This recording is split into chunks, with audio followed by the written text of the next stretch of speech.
What impresses you most about head coach Spencer Danielson?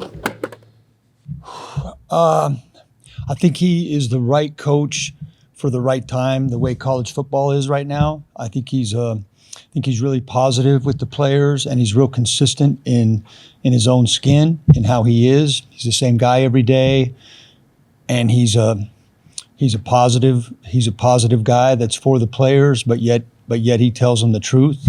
He tells them what they need to hear, whether they want to or not, and I think they can see that he's genuine in what he says to them.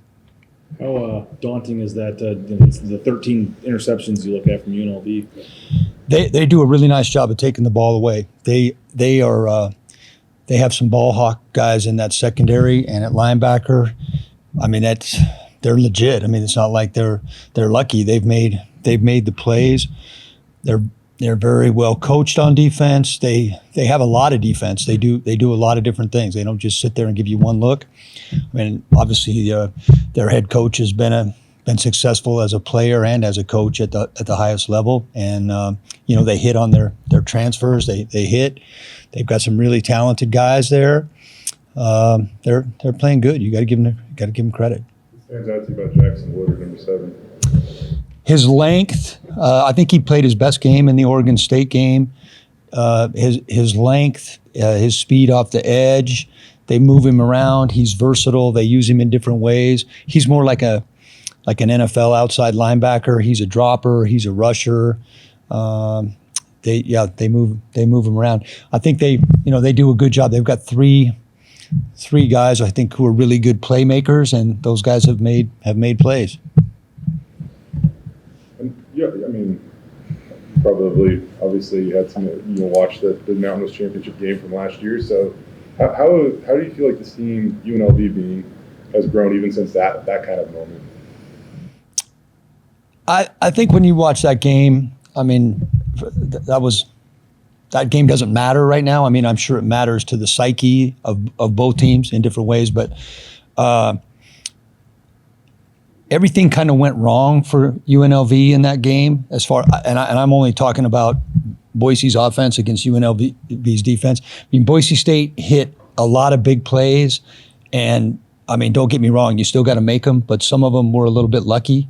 Like on the long touchdown pass to Bolt, their two guys ran into each other and fell down. I mean, you can't, that had nothing to do with game planning. That was just luck.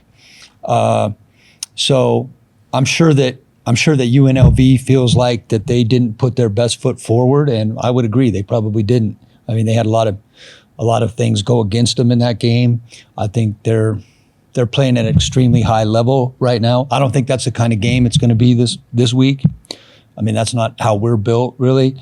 I know from the Boise State offensive coach's standpoint, they didn't know if they were coming back in that game. They didn't know if they had a job, so they let it all hang out. They had a little bit different kind of a game plan than we're going to have in this game. So I don't see it going the way that game went last year. That's neither here nor there. That's just the truth. Cam Camper, I mean, consistently every game getting up numbers. I mean, is he maybe a potential NFL guy, Dirk? That's not my decision to make. He's finally healthy, and he's been playing at a high level since he became healthy. I'll be the first to admit that I didn't really know what we had, because he didn't practice in spring ball and he didn't practice in fall camp, so I didn't really know what we had until he got healthy. But he's a really good route runner. We can move him around. He knows all the spots, and he's playing good for sure. But I don't know about the other part. How about with Ash? Just what he was? Yes, I think he is an NFL player. I'm going to go out on a limb on that. But just his toughness down the stretch in that Hawaii game. I mean, at times we've asked about him not playing in the second half, and then I mean, you rode him to the end of that one and picked up a road in there. Yeah, well, as I said, I think maybe we haven't talked. I mean, the biggest difference in that Hawaii game, we've been scoring touchdowns in the red zone. We had to kick field goals, so that 21-0 or 21-7 was 13-7. So that 3 touchdown or 2 touchdown lead was 6 points. That's a big difference. We've been We've been doing a great job of that, of scoring touchdowns in the red zone. We did not do that in the Hawaii game. Some of that's due credit to Hawaii. You gotta do what you have to do to win the game, and that's, in this particular game, in the Hawaii game, we needed Ash to carry it 31 times. If that's what we need this week, that's what we'll do. Spencer just having some fun with Ashton Genty, and social media is having a lot of fun with the way he stands straight up in the backfield. Is that an advantage thing to see, or is that just a personal thought of his? I think a couple of the other running backs are doing it as well. Oh, I think that's probably a social media invention that has caught hold, and now people are doing it. I don't pay too much attention to that. Did he do it? Did he start doing it because he just made him more comfortable, or I don't know. You don't know anything? I don't know. Yeah, I don't know. He's pretty good at it though. Dirk, how impressive was like the ground game there in the fourth quarter and to finish it off, in the second half against Hawaii?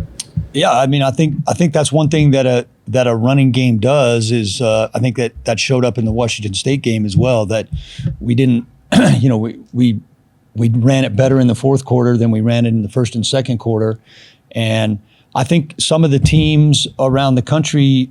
And I've been plenty guilty of this in my career too, is you have a tendency to give up on your running game too early. And, you can wear a defense down if you're able with time and score, if you're able to hang in there with your running game, you can sort of, wear a defense down a little bit in the fourth quarter.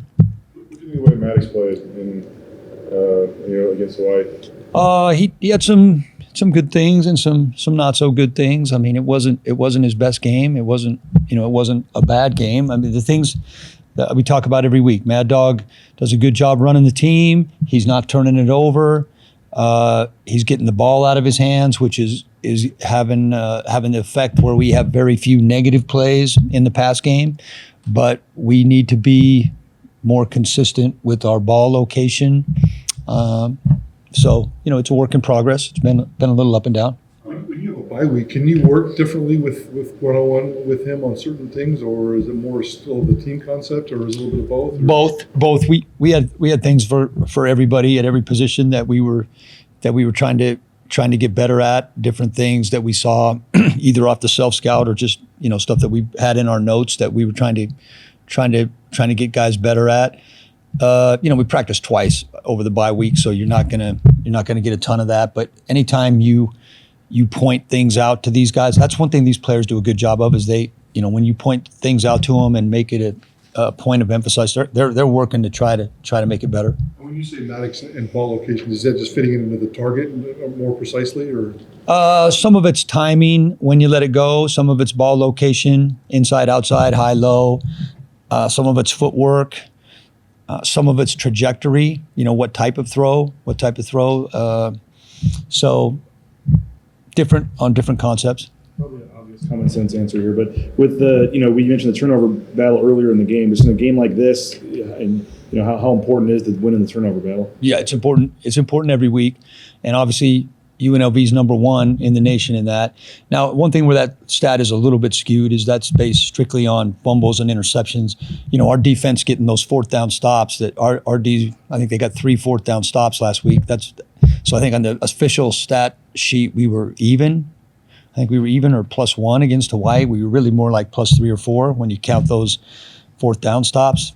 But we're doing a good job of not turning the ball over.